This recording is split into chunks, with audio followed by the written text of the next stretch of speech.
प्यारे बच्चों, आज हम देखेंगे लेटर के बारे में। पिछले वीडियो में हमने एप्लीकेशन आपको दिए हुए हैं। वो एप्लीकेशन इतने इंपॉर्टेंट हैं कि उसको आप ज़रूर देखिएगा। और क्योंकि उसमें से यदि आप क्योंकि हमने जो काम उसमें किया है वो जैसे एक ऐसा काम किया है कि मतलब वो उसमें आपको ज़्यादा सब लेटर अलग अलग, सभी एप्लीकेशन अलग अलग याद करना नहीं पड़ेगा। उसमें आपके लिए बहुत आसान तरीके से बता दिया गया है कि जैसे ये एक एप्लीकेशन है तो इसमें क्या हुआ कि यहाँ से आपको इतना निकालना है और उसके जगह पे ये सब सेट करते जाना है। तो इस टाइप का हमने आपको बताया है जो कि आपके लिए बहुत आसान रहेगा, चाहे किसी भी प्रकार का आपका एप्लीकेशन आ जाए जो कि जितना इंपॉर्टेंट होते हैं, बार बार आते हैं। उन सभी एप्लीकेशनों पे हमने चर्चा किया हुआ है। उसे यदि आपने न देखा हो तो पिछले वीडियो में जाके अवश्य देखें। और आगे आज हम लेटर एप्लीकेशन में से आज लेटर पे चर्चा करेंगे।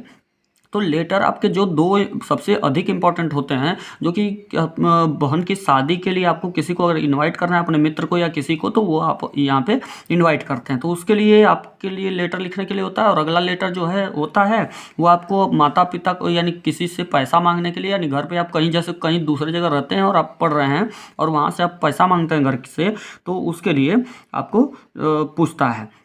तो इन दो लेटरों पे आज हमने आपको मतलब देने के लिए ये वीडियो बनाया हुआ है। इसे आप अवश्य देखें। देखिए यहाँ पे जैसे विलेज आप लिख सकते हैं। कब? जैसे कहने का मतलब कि आप किस गांव से बिलोंग करते हैं, आपका पोस्ट क्या है, डिस्ट्रिक्ट क्या है वगैरह, ये लिख देंगे। इसके बाद सब्जेक्ट यानी विषय कौन सा है, या आप चाहते क्या है, इस लेटर को लिखने का उद्देश्य क्या है। तो टू इनवाइट मतलब आमंत्रित करना। माई सिस्टर्स मैरिज पार्टी यानी कि मेरी बहन की शादी है, तो उसमें आपको क्या इनवाइट करने के लिए लिखा गया है। तो ये अपने मित्र को आप यहाँ पे डियर के बाद फ्रेंड की जगह पे आप उसका नाम भी लिख सकते हैं। और यहाँ पे डियर फ्रेंड लिख दिया आपने। इसके बाद फिर आई एम वेरी हैप्पी, मैं खुश हूँ यहाँ पे, और मैं आशा करता हूँ कि आप भी वहाँ पे क्या होंगे, खुश होंगे। और I am very glad to invite you, मैं आपको आमंत्रित करके बहुत खुश हूँ। मेरी बहन की शादी है, तो इसलिए शादी पर, और मेरे बहन की जो शादी है वह हैज़ बीन फिक्स्ड मतलब निश्चित हो चुकी है कि 17/4/24। यहाँ पे आप डेट डाल सकते हैं आगे कुछ भी। And you present, your presence यानी जो तुम्हारी उपस्थिति है, यहाँ पे योर रहेगा। Your presence is very necessary, तुम्हारी उपस्थिति क्या है, बहुत अनिवार्य है और आवश्यक है। क्योंकि यू नो दैट, तुम जानते हो कि उस दिन क्या होता है, बहुत सारे काम होते हैं और जिम्मेदारियाँ होती हैं। And you are my only responsible friend, और आप ही मेरे क्या हो, तो सबसे जिम्मेदार मित्र हो। और माई फ्रेंड, और मेरे मित्र, आई नो दैट, मैं जानता हूँ कि यू विल कम, तुम आओगे। I will wait for you, मैं तुम्हारा इंतजार करूँगा। थैंक्स योर फ्रेंड, तुम्हारा मित्र। XYZ भी एग्जाम में लिखा जाता है, नाम नहीं लिखा जाता है। डेट अगर आपने ऊपर ना डाला हो तो डेट नीचे डाल सकते हैं, अगर ऊपर डाला है तो ऊपर नीचे डालने की आवश्यकता नहीं है। तो इस तरीके से ये लेटर आपके लिए हो जाएगा। कब? जब आपको किसी को इनवाइट करना हो। अगली बात अगर बात करें तो अगला जो है वो किसके लिए होगा, टू सेंड मी, यानी अपने पिता को आप पत्र लिख रहे हैं या किसी को घर पे, कि मतलब वो क्या करें, आपको 1000 रुपया या अमाउंट आपको एग्जाम में देख लेना है कि अमाउंट क्या पूछ रहा है, तो ये आप लिखेंगे। और यहाँ पे उद्देश्य देख लेना है कि आप मांग रहे हैं तो पैसा किसके लिए मांग रहे हैं। तो कभी बुक के लिए कह देता है, तो कभी एडमिट कार्ड के लिए कह देता है, तो कभी आपको फीस जमा करने के लिए कह देता है वगैरह वगैरह। तो ये आपको कहता है। तो ये फॉर मतलब जिसके लिए पैसा मांगना है वो यहाँ पे आप चेंज कर देंगे, ऐसे ही इसमें भी चेंज कर देंगे आप। और इसके साथ यहाँ पे अमाउंट कितना कह रहा है वो भी अमाउंट चेंज कर देंगे, बाकी सारा चीज़ वही रहेगा। इसके बाद यहाँ पे आप अपना पता लिख लेंगे, जैसे ऊपर अपना पता लिखे थे।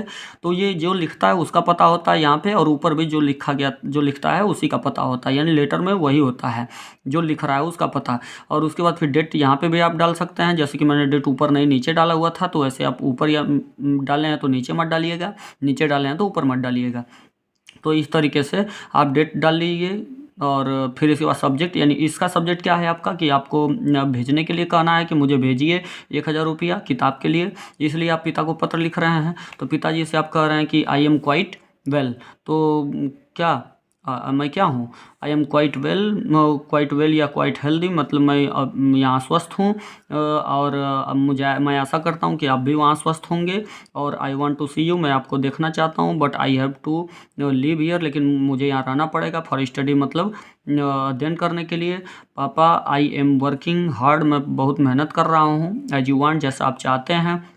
और I want to tell you, मैं आपको बताना चाहता हूँ कि आई वॉन्ट 1000 रुपीज़, मुझे 1000 रुपये चाहिए फॉर बुक्स, मतलब किताबों के लिए, क्योंकि विदाउट बुक्स दीज बुक्स, यानी बिना इन किताबों के I can not study properly, मैं अच्छे तरीके से अध्ययन नहीं कर सकता। सो प्लीज़ पापा send me 1000 to purchase books, मतलब किताबें खरीदने के लिए कृपया 1000 रुपया भेज दीजिए, धन्यवाद।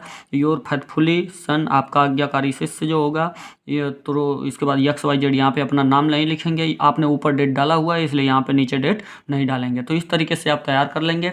ये 2 लेटर और पिछले 10 एप्लीकेशन हमने आपको दिए हुए हैं, तो इनमें से आपका कंफर्म है कि इसमें से आना ही आना है, क्योंकि ये रिपीटेड क्वेश्चन होते हैं, ये बार बार पूछे जाते हैं, इनमें आपको किसी प्रकार की शंका नहीं रखनी है। और एप्लीकेशन को ज़्यादा थे एप्लीकेशन, इसलिए मैंने उसकी रणनीति बताई हुई है कि आप कैसे उसे तैयार करें, तो उसे आप उसी हिसाब से तैयार कर लेंगे जिस हिसाब से मैंने आपको बताया है। तो इस तरीके से आप तैयार कर लीजिएगा, जिससे कि आपको किसी भी कठिन परेशानी का सामना न करना पड़े और आप आराम से लेटर एप्लीकेशन लिख लें, जो कि हमारा उद्देश्य है।